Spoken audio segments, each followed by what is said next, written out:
সেটা বলবো।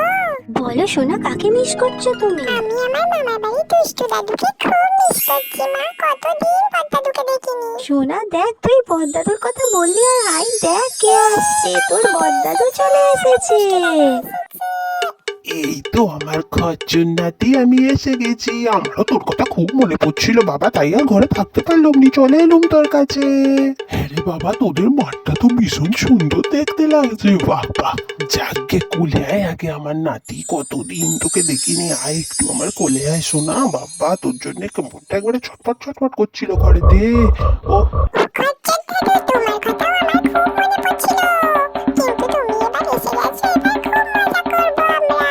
হ্যাঁ ঠিক আছে বাবা, অনেকদিন পর এসেছি তো, তোকে অনেকদিন বাইকে চাপানো হয়নি। চ বাইকে করে আগে তোকে একটু ঘুরিয়ে আনি নে। বাইকে এবার চেপে বস আমার। এই হ্যাঁ, ভালো করে বস, ভালো করে। হ্যাঁ, তো এবার চলো, যা যাক এবার একটু চলো, একটু আমরা ওই সামনের দিক থেকে ঘুরে আসি। তোমাদের মাঠটা কিন্তু খুব সুন্দর শোনা, চলো একটু দেখে আসি তোমাদের মাঠটা ভালো করে। আচ্ছা বন্ধুরা, তোমরাও কি আমার মতো আমার দুষ্টু দাদুটাকে খুব মিস করছিলে? যদি করো তাহলে কমেন্টে জানিও প্লিজ আমাকে।